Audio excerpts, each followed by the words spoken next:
Hi everyone, welcome to all in one channel. இன்றைக்கி நம்ம என்ன ரெசிபி பார்க்க போகிறோம் அப்படின்னா வல்லாரைக்கீரை சட்னி.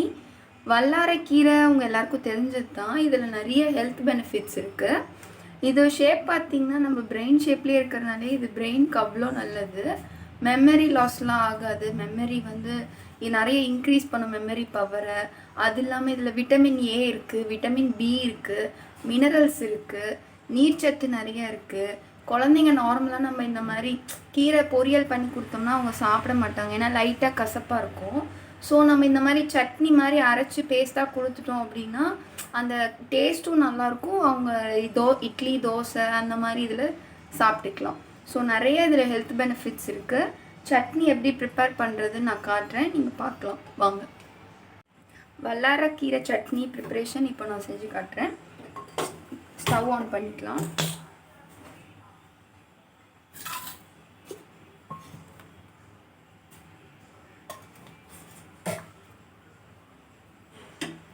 பேன் காஞ்சதும் எண்ணெய் ஊற்றிக்கலாம். அதில் எண்ணெய் நீங்கள் எந்த எண்ணெயில் வேணாலும் சட்னி பண்ணிக்கலாம். நல்லெண்ணெய் வேணும்னாலும் நல்லெண்ணெயில், அது உங்கள் விஷ்.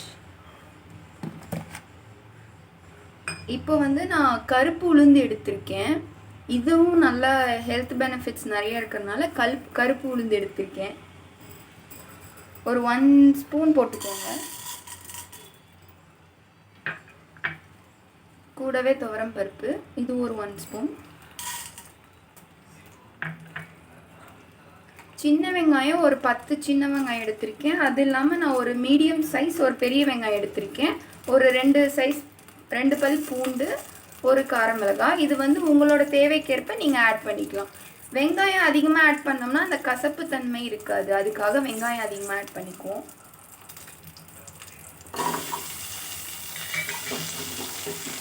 லைட்டாக ஃப்ரை பண்ணிக்கோங்க.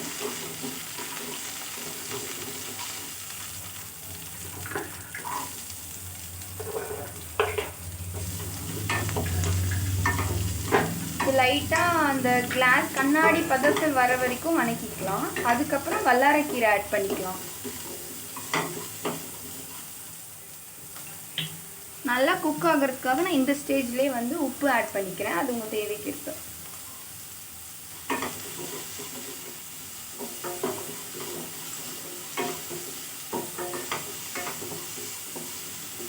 வரமிளகாய் தான் போடணும்னு நெசசரி இல்லை, நீங்கள் பச்சை மிளகாவும் போட்டுக்கலாம், அது இன்னும் கொஞ்சம் டேஸ்ட் கொடுக்கும். இப்போ நான் வரமிளகாய் ஆட் பண்ணியிருக்கேன்.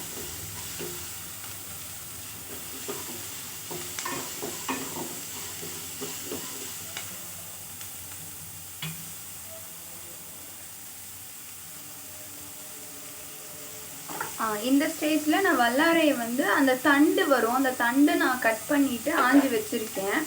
ஜஸ்ட்டு கீரையை மட்டும் நம்ம ஆட் பண்ணிக்கலாம்.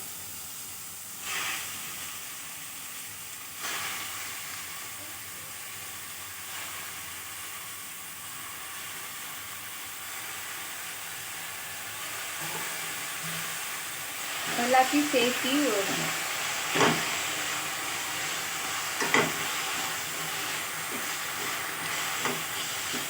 இது நார்மலாக நம்ம கொத்தமல்லி சட்னி புதினா சட்னி பண்ணுற அதே மெத்தட் தான். ஜஸ்ட்டு கீரை மட்டும் வல்லாரைக்கீரை ஆட் பண்ணியிருக்கோம். இந்த ஸ்டேஜில் புளி கொஞ்சம் ஆட் பண்ணிக்கலாம். ஸோ அந்த கசப்பை பேலன்ஸ் பண்ணுறதுக்கு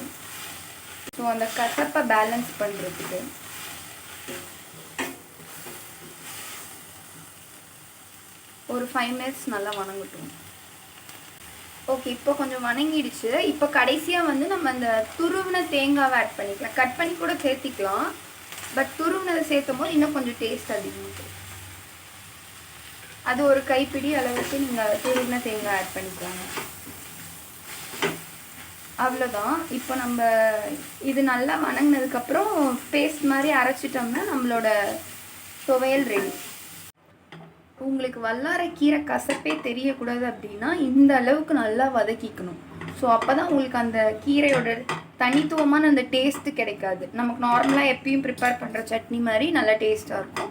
கிட்ஸு நல்லா விரும்பி சாப்பிடுவாங்க. ஸோ நீங்கள் வல்லாரையை பொரியல் பண்ணுறதை விட இந்த மாதிரி பண்ணி ஒரு டைம் ட்ரை பண்ணி பாருங்கள். அதுக்கப்புறம் நீங்கள் இதைவே சாப்பிட ஆரம்பிச்சிருவீங்க. அரைச்சி எடுத்தாச்சு. இப்போ அதுக்கான தாளிப்பான் ரெடி பண்ணிக்கலாம். எண்ணெய் ஊற்றிக்கலாம்.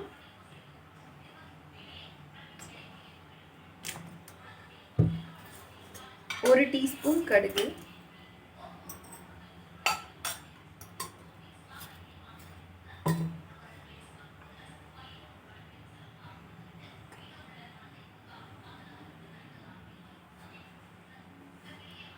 கடுகு பொரிஞ்சதும் கருவேப்பிலை ஆட் பண்ணிக்கலாம்.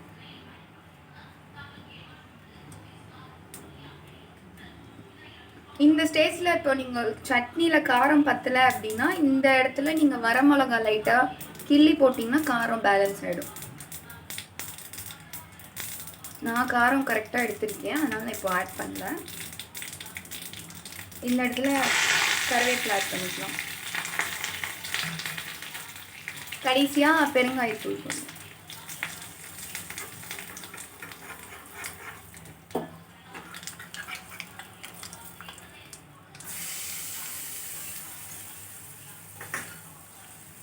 அவ்வளோதான், ஃபைனலாக நம்மளோட வல்லாரைக்கீரை சட்னி ரெடி ஆகிடுச்சு. இதை நீங்கள் ஒரு டைம் டேஸ்ட் பண்ணி பாருங்கள். நெக்ஸ்ட் டைம் இதே மாதிரி ட்ரை பண்ணிக்குவீங்க நீங்களும். தேங்க்யூ. இந்த வீடியோ உங்களுக்கு பிடிச்சதுன்னா லைக் பண்ணுங்கள், ஷேர் பண்ணுங்கள், சப்ஸ்கிரைப் பண்ணுங்கள். தேங்க்ஸ் எவ்ரி ஒன் ஃபார் வாட்சிங் திஸ் வீடியோ.